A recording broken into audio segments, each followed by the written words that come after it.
students, how are you? Hope you are well. Now I am Bhola Prasad Sharma, teaching physics, class 10th, 11th and 12th. I am trying to make video regularly.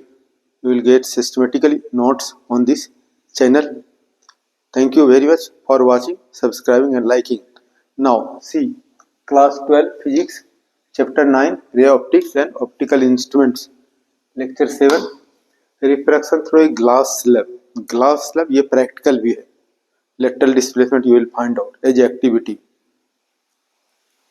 ठीक है, तो ये glass slab कैसा है, यहाँ पे देख रहे हो मैंने दिखा है PQRS ग्लास स्लैब. यहाँ एक रेक्टेंगल दिख रहा है, एक्चुअली ये रेक्टेंगल नहीं है, ये ग्लास स्लैब है. ग्लास शीशा का बना होता है और ये क्यूबाइड है. किस तरह का समझ सकते हो, ये क्यूबाइड समझ सकते हो. क्यूबाइड कैसा रहेगा, प्लेन रहेगा. दिस ग्लास स्लैब रहेगा, ट्रांसपेरेंट रहेगा, ग्लास का बना हुआ रहेगा. ये तो थोड़ा बड़ा है, ठीक है, ये बड़ा है और इसी ये क्यूबाइड शेप में रहेगा. जैसे लेंथ हो गया, ब्रेड्थ हो गया और थिकनेस, इसी तरह से ग्लास स्लैब रहेगा. तो लोगों ने देखा होगा या नहीं तो एक्सपेरिमेंट करोगे. Activity in the glass slab, cuboid this shape में रहेगा इस तरह से. तो क्या करते हैं, एक वाइट, तो इससे क्या फाइंड आउट करते हैं, ये वाइट बोर्ड रहता है, वाइट बोर्ड पर कार्डबोर्ड है, कार्डबोर्ड पे वाइट पेपर पेस्ट करके और आउटलाइन ड्रॉ कर देते हैं. कार्डबोर्ड है, कार्डबोर्ड पे एक वाइट पेपर पेस्ट करके और वाइट पेपर पर ये ग्लास स्लैब बीच में रख करके आउटलाइन ड्रॉ कर देते हैं और यहाँ एक नॉर्मल ड्रॉ करते हैं. ठीक है, प्रोटेक्टर की हेल्प पे नॉर्मल ड्रॉ कर देते हैं और यहाँ एक्यूट एंगल बनाते हैं 30 डिग्री और इधर एक लाइन ड्रॉ कर देते हैं. अब ये हमारा क्या हो गया, PQRS एक ग्लास स्लैब है. ठीक है, ग्लास स्लैब है. ये हमारा इंसिडेंट रे हो गया, ये नॉर्मल है और ये रिफ्रैक्टेड रे और इधर इमर्जेंट रे. अब ये इंसिडेंट रे को प्रोड्यूस करते हैं, तो this incident ray is parallel to emergent ray. यहाँ पर हमारा जो है क्या करते हैं, यहाँ से परपेंडिकुलर ड्रॉ करते हैं. ये परपेंडिकुलर डिस्टेंस जो है ये दिस इज लेटरल डिस्प्लेसमेंट. इसके लिए एक्सप्रेशन फाइंड आउट करना है. लेटरल डिस्प्लेसमेंट क्या होगा, the perpendicular distance between incident ray and emergent ray is known as lateral displacement. इसके लिए हम लोग एक्सप्रेशन, ये हमारा क्या हो गया, PQRS एक ग्लास स्लैब है. कंसीडर कर सकते हो, लेट PQRS क्या हो गया, ग्लास स्लैब.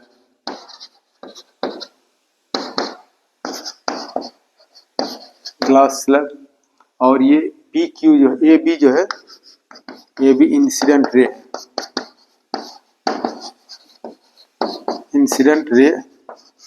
और BC जो है रिफ्रैक्टेड रे.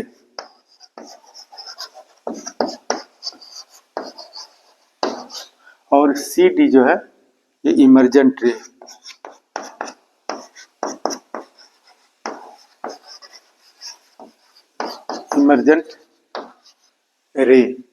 अब यहाँ से नॉर्मल ड्रॉ किया है, यहाँ नॉर्मल हो गया, यहाँ भी नॉर्मल हो गया परपेंडिकुलर.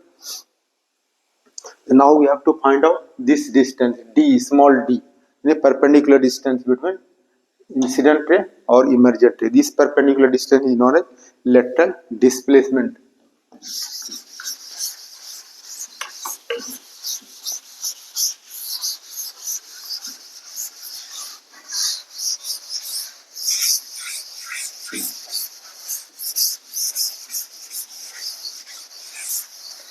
और इस ग्लास स्लैब का ये PS विड्थ जो है ये स्मॉल t है. ठीक है, अब इसको फाइंड आउट करना है, ये लेटरल डिस्प्लेसमेंट. इसको फाइंड आउट करने के लिए क्या करते हैं, ट्रायंगल लेते हैं. कौन सा ट्रायंगल, यहाँ से परपेंडिकुलर ड्रॉ कर दिया, CN परपेंडिकुलर टू दिस, यू कर से B और CD E कर सकते हो. This CN perpendicular to AE. This lateral displacement we have to find out. First, see the lateral displacement. Lateral displacement, ये स्मॉल डी से डिनोट करते हैं। ये लेटरल डिस्प्लेसमेंट का डिफिनेशन देख लो, ये क्या है, परपेंडिकुलर डिस्टेंस है किसके बीच, ये इंसिडेंट रे है इसको प्रोड्यूस किया, और ये इमर्जेंट रे है। ये perpendicular distance between incident ray emergent ray is known as lateral displacement. तो क्या कह सकते हो, the perpendicular distance, the perpendicular distance between the incident रे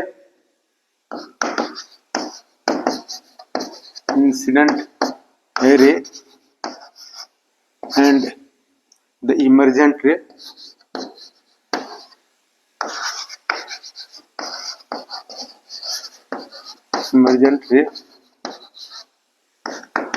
is known as lateral displacement.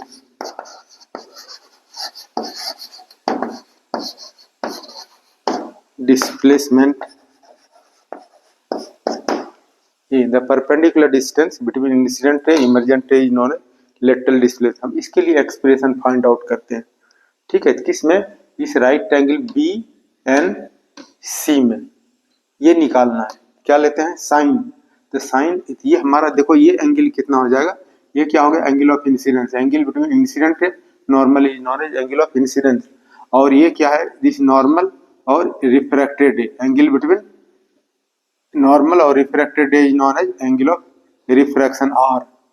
अब यहाँ भी परपेंडिकुलर ड्रॉ किया है, तो दिस एंगल इज ऑल्सो क्या हो जाएगा, आर हो जाएगा, अल्टरनेट एंगल। अब फिर यहाँ से तो ये एंगल ई जो है एंगल ऑफ इमरजेंस, और angle of incidence equal to क्या होता है, एंगल ऑफ इमरजेंस होता है।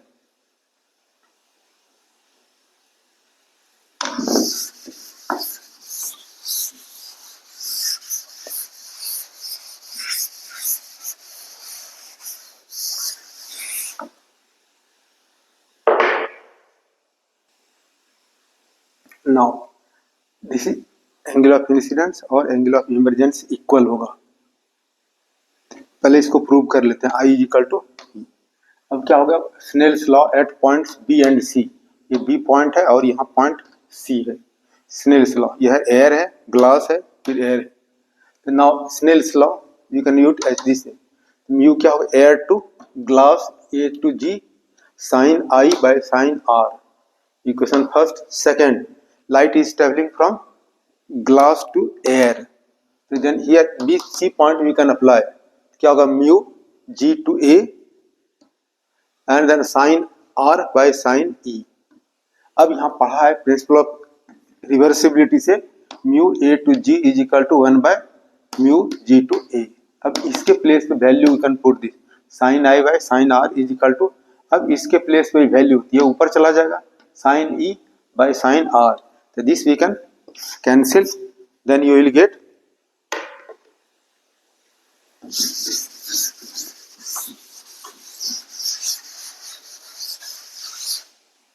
तो क्या मिलेगा, sin I is equal to sin E, therefore you can say I angle I is equal to angle E, ये क्या हो जाएगा, angle of incidence is equal to angle of emergence, this we have proved. अब देखो find out क्या करना है, lateral displacement. इसको फाइंड आउट करने के लिए क्या करोगे,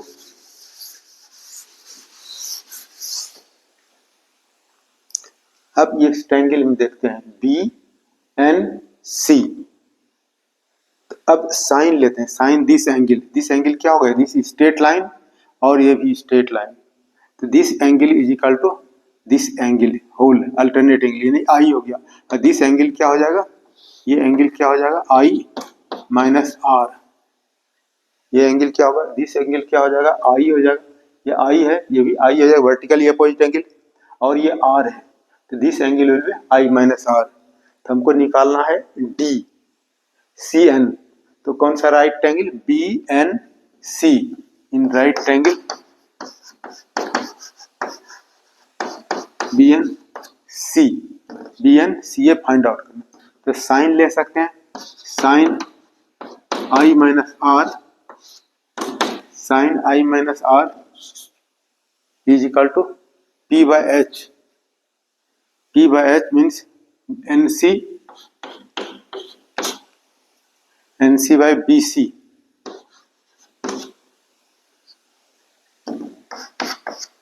और ये NC को क्या लिख सकते हैं, D लिख सकते हैं, BC क्रॉस मल्टीप्लाई कर सकते हैं, D is equal to BC sin I minus R, call it equation 3। अब यहां से देखो हमको फाइंड आउट करना है D, और क्या आ गया BC, ये BC।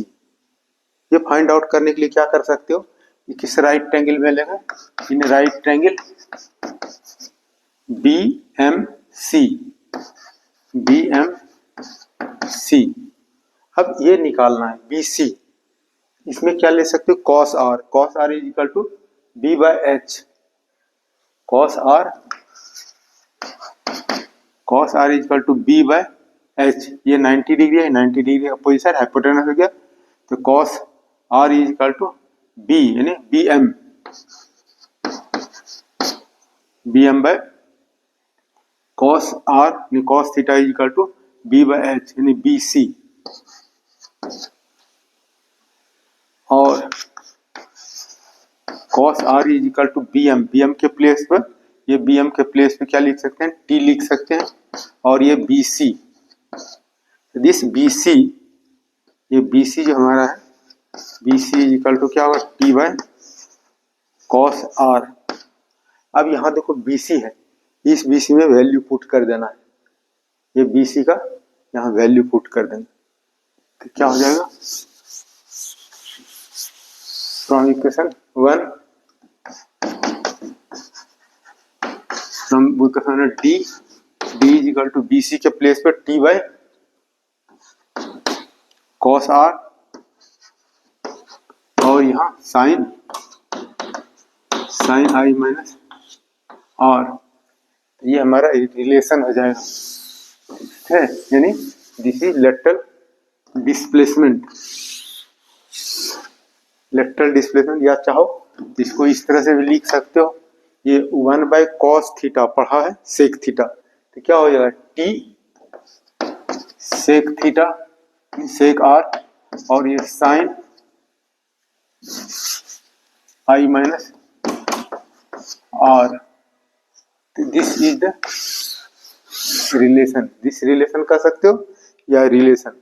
यहाँ पर आप देखो क्या है, D is T directly proportional, ये D जो है ये जितना लंबा होगा ब्रेड, ठीक है, उतना ये हमारा लेटरल डिस्प्लेसमेंट होगा, अधिक होगा।